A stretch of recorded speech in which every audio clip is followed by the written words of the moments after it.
ABC News has obtained never-before-seen video that appears to show Natalie Holloway together with Joran Vandersloot, the young man at the center of the case. And you'll also see his first sit-down television interview.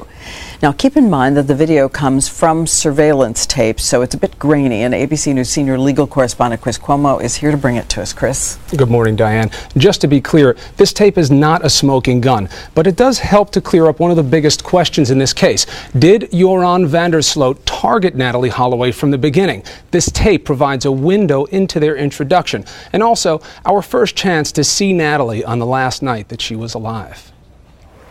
Natalie Holloway and Joran Vandersloot, two lives intersecting on an island paradise surrounded by speculation of how they met and what went on between them. And now, never-before-seen exclusive images of Natalie and Joran Vandersloot together at the Excelsior Casino. Grainy images of a blackjack table, he at the bottom left, Natalie on the far right. A night that changed his life forever and may have been the last night of Natalie Holloway's life. I decided to go to the casino to play a free poker tournament. In the video obtained by ABC News from a confidential source, Joran Vandersloot appears to be coming into the casino, and this appears to be Natalie. Here, she and her friends are next to Vandersloot as he plays cards. You can see in this photograph, apparently taken on the same day, the young women are wearing the same clothes. I sat down there, and then within 5 minutes there was a group of girls from Mountain Brook School that came up to me and sat down next to me and wanted to play as well. They'd already been drinking that day and had drinks with them. We played blackjack for a while, and I told them whether or not to hit. Aruban authorities have seen this tape and have used it in their investigation into the disappearance of Natalie Holloway. And Beth Twitty, Natalie's mother, has also seen the tape.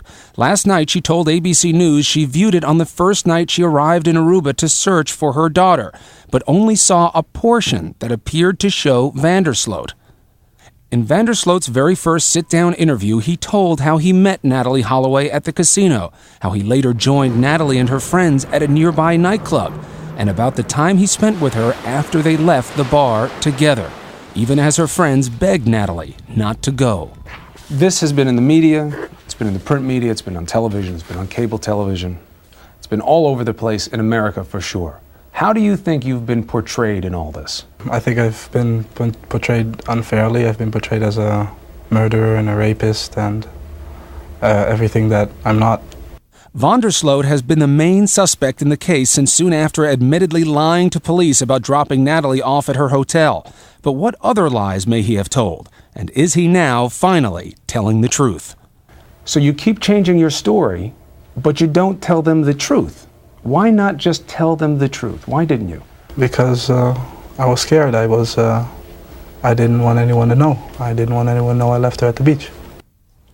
It's kind of stunning to see them on this, apparently on this night that we've all studied so much. I'm thinking of her mother, Beth Holloway Twitty, watching this tape, and her reaction. Well, it's interesting. In the piece, we say that Beth Twitty did see a portion of surveillance video when she first got down there. She says she only saw Joran. When we told her about this tape, her comment was that she just hoped her daughter was having a good time that night. So poignant. You said that it's not a smoking gun. Right. Any other detail from it? Anything else that you, when you watched it, surprised you? Well, part of anytime you can suss out a tale that has been the function of lies, it's helpful. Joran Vandersloot makes certain representations about the circumstances under which he met, how he regarded Natalie.